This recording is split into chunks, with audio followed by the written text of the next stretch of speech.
Hello, fellow library lover, and welcome to another webinar in which we'll discuss an online database in detail. Today we'll be discussing NuWav Legal Documents. Hi, my name is Stuart Schaefer, and I'm the head of reference at the Farmingdale Public Library. And my contact information is, well, my phone number is 516-249-9090, extension 203. Please use that when the library is open, and at this point we are not. However, if you'd like to send me an email, you can send one to fdaleref@nassaulibrary.org. Today's database is a legal database, a forms database. And to get to it, you're going to need to go to the Farmingdale Library website, which can be found at farmingdalelibrary.org. So on your screen right now is a basic outline of what I'd like to cover today in today's presentation. So what is it? NuWav Legal Documents? Simply put, it's legal documents made easy.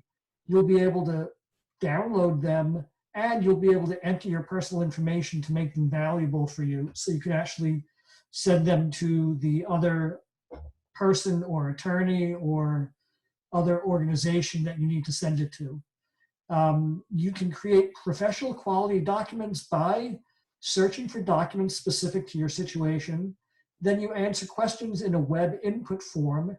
Then you review and print your document, and you're on your way. To get to all this, though, you will need your Farmingdale Library card.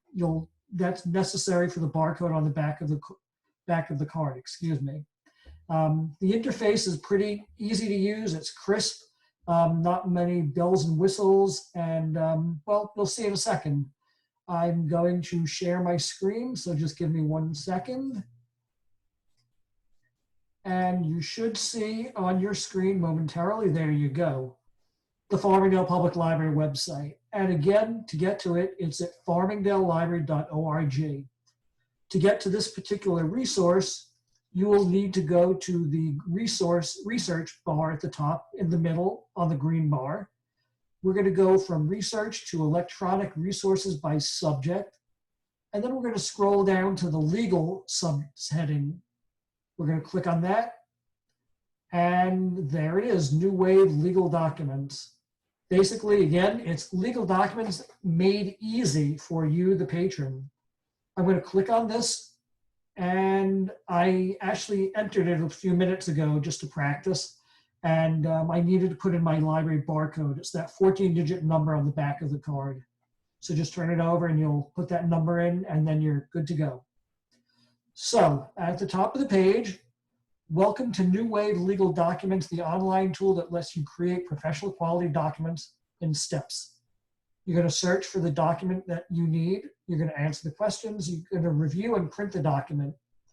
And these are documents and forms solely for New York State, not for New Jersey, not for Connecticut, not for Pennsylvania or Florida. It's just for New York State. Please keep that in mind. So these are the categories that they have. They have estate planning and real estate, business topics, civil contracts, family contracts, personal finance, U.S. courts, and then there's even a subject called more. I just highlighted that. You should be able to see that. Under each of these main subject headings, you can click on the word more, except for the business one over here. That does not have a heading down here. For example, under real estate, you have landlord and tenant and property and leases, and then you can click more.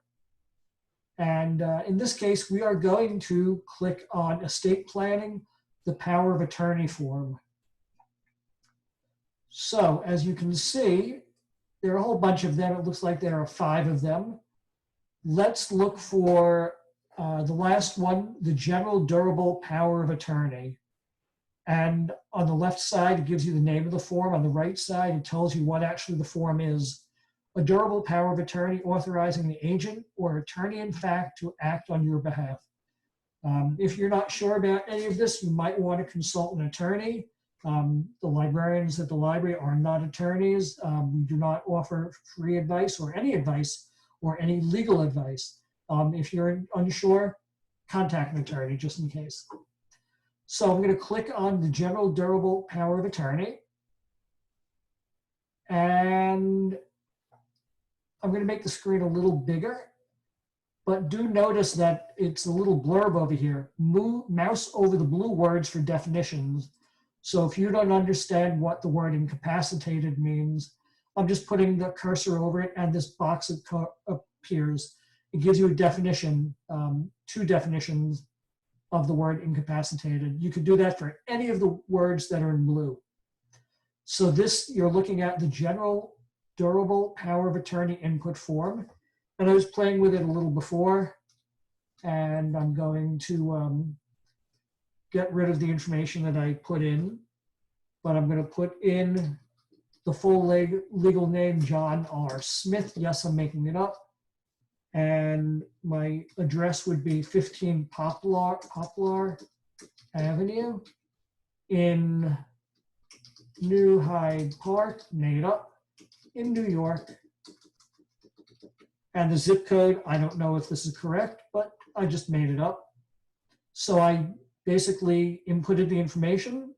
You would put your correct information in, click next. And what is the full legal name of your agent or attorney in fact? Mike Jones, and his street address is 555 Main Street in Oakland, in California. I'm making this up. And the zip code 1581, whatever I just put in. And the alternative attorney information, Linda Gates,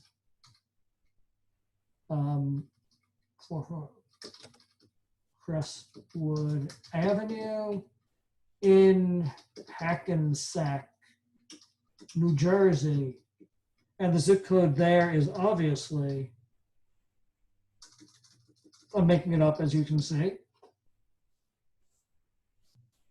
And on what date will the form be signed? Let's say it will be tomorrow, which is 5/23 or 5/23/20.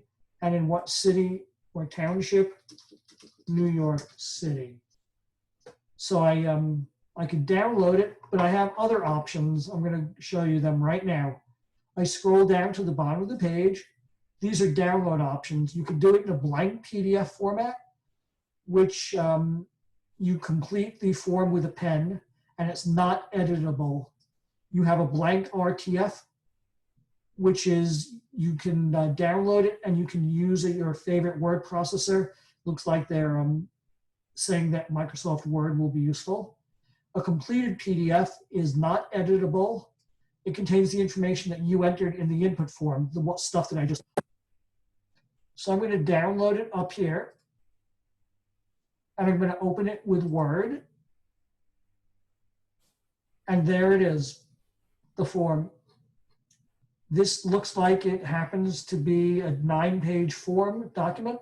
I see that at the bottom right side of my screen. I don't know if you can actually see that. I don't even know if you can see the download, but it is a download in Microsoft Word. And it's a 9-page document, fairly small font. But there it is. So I'm going to close that window. And we're back here again.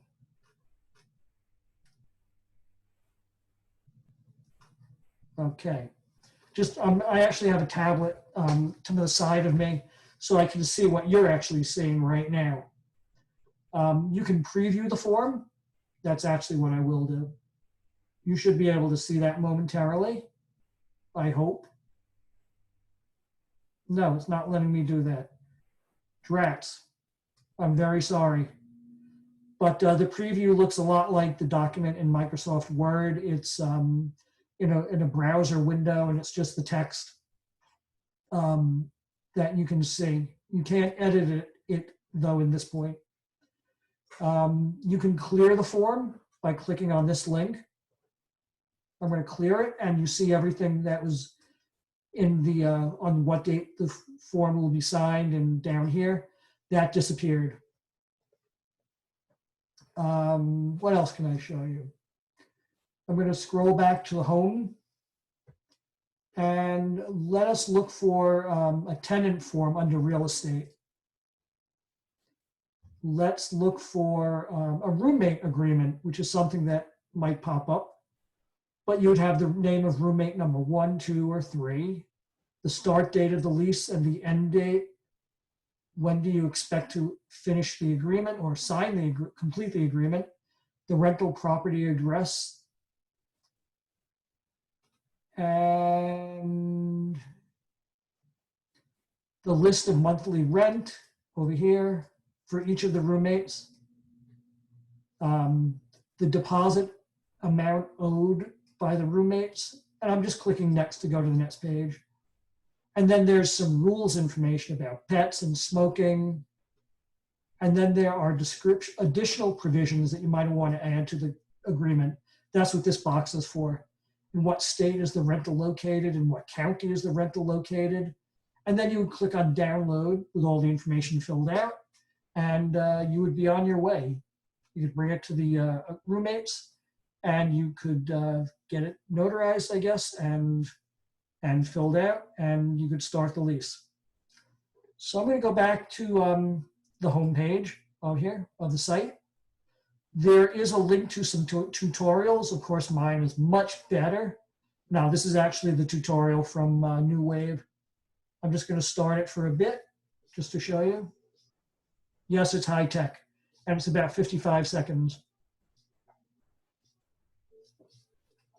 This is the top one.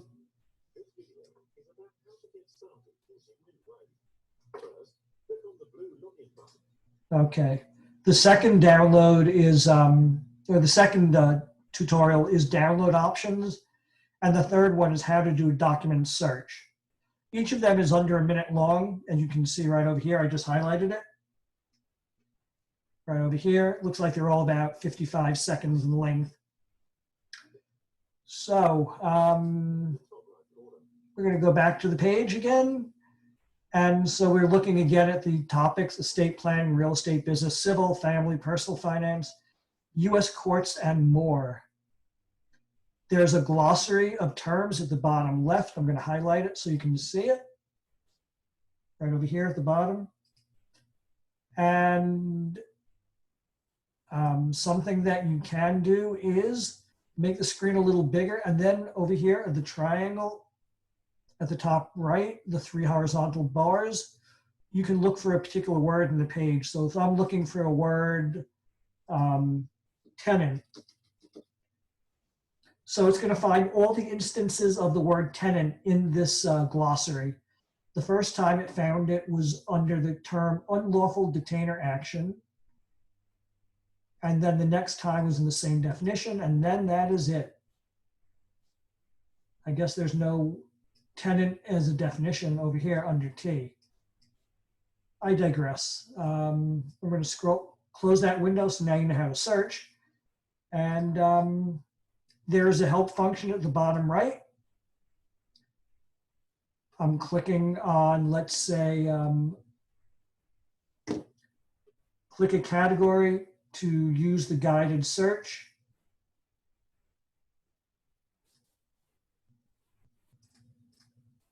And it doesn't look like this is behaving very nicely. No idea why. In any event, the search probably would work in another browser. I'm thinking that's what it is, maybe the browser. I'm using Firefox right now, so you might want to use Chrome or Internet Explorer to do this. If you have any questions, you can always contact them. I imagine the turnaround time is probably, I would think about a day. You could also email them. And what else can you do? Support over here is technical support. If you're having an issue, they'll answer them within 1 day via email, and they're available Monday to Fridays through the telephone. There you go. So this is one of the easier databases we have in the library. It certainly is useful and shows it is definitely worth it if you need it. Please tell your friends about it, And let's see, what else do I have to say? I'm going to be posting this to the library's YouTube page. We have one. Just go do a search for Farmingdale Public Library on YouTube, and you'll see this video and others that I've generated and created over the last month or so. I'm probably up to about a dozen of them or so. They're interesting. If you have any questions, please send me an email at fdaleref@nassaulibrary.org. And please don't forget, the library has an Instagram presence now. Just do a search for Instagram on Instagram for the Farmingdale Public Library, and you'll see this tutorial webinar and some others that other staff members are creating. And I hope you enjoy them, and I hope you enjoyed this tutorial. And if you have any questions, again, send me an email. Have a great evening, and I will hopefully see you soon. Take care. Bye-bye.